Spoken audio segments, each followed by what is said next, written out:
Hi guys, and welcome to part 4 of the experimentations into trying to stop the up-down bobbing action that we get when using the GoPro camera for making walking videos.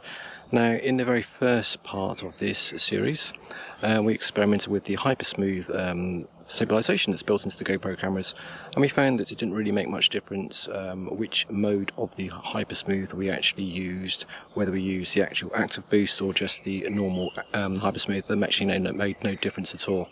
So what I thought we could do in this experiment is, rather than using Hypersmooth, is to use the alternative of stabilization, which is the ReelSteady that's available from the GoPro as a piece of software on the desktops.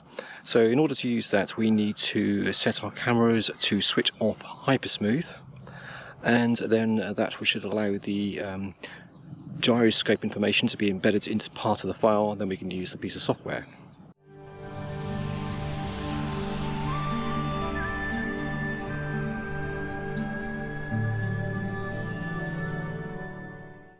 Alright, so that's what we're going to do. So I was going to record a little bit of footage walking along a path without stabilization on the Hypersmooth, and then we're going to go back to home and I'm going to review the footage and use the software ReelSteady and see whether it makes any difference whatsoever. Alright, let's just start the experiment.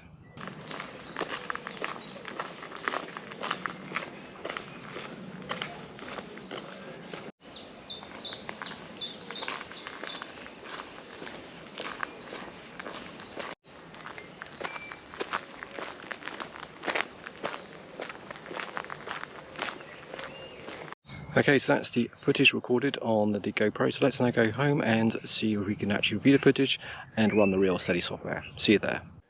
Okay, so now we have it inside the GoPro player, and I've got the ReelSteady as trial edition here.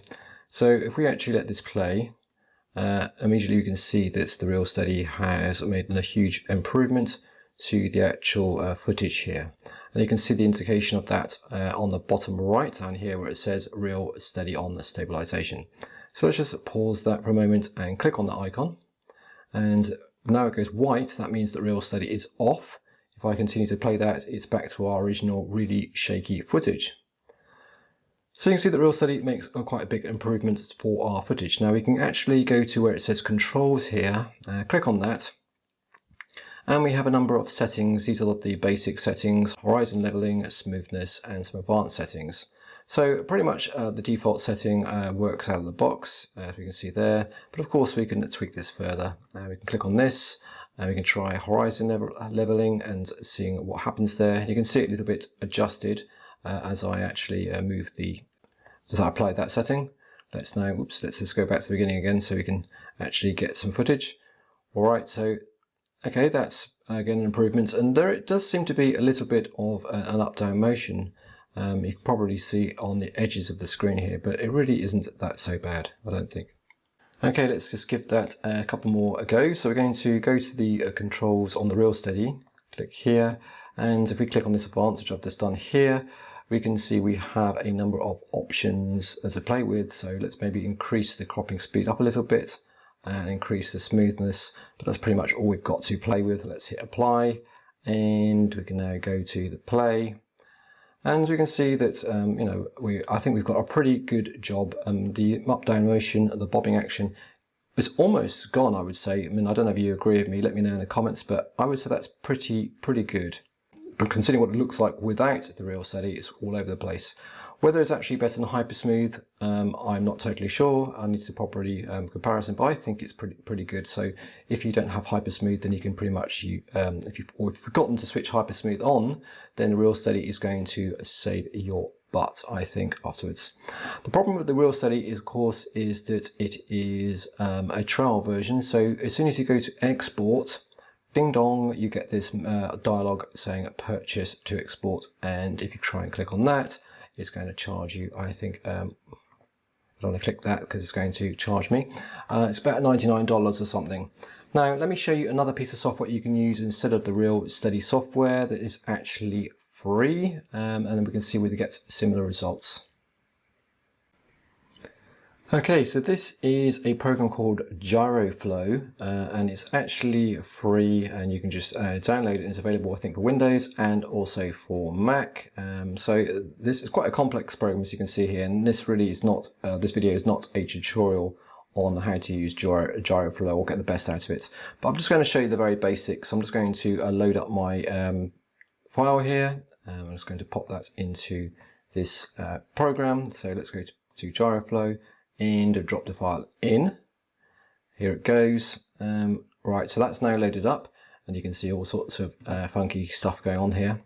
If we just hit the play button just to play the file, so here's our footage, but immediately the GyroFlow has provided some stabilization on it.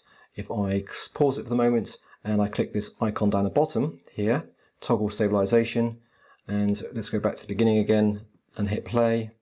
This is our original footage, which is awful. Right, so let's go back and click stabilization, and we can hit play. And I think it's pretty acceptable. There is a little bit of up-down motion. I'd probably say that the ReelSteady does a slightly better job. So I'm just going to play this, and this is pretty much the default settings from GyroFlow straight out of using the software, the file. There's a whole load of options down here you can play with, and I've been playing around, but I haven't really made a huge improvement, to be honest, but that may be because I'm not really clued up on this program too much. And that's another video for another day. Okay guys, so I'm going to pretty much leave it there. So we've already looked at a number of ways of reducing the up-down motion with the GoPro, and we haven't managed to successfully get rid of it completely. I think it's always going to be there unless you're really good at doing the ninja walk.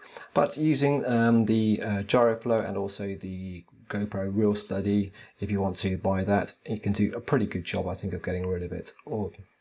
Okay, hope you found that useful, guys, and I shall see you soon on another video. Take care.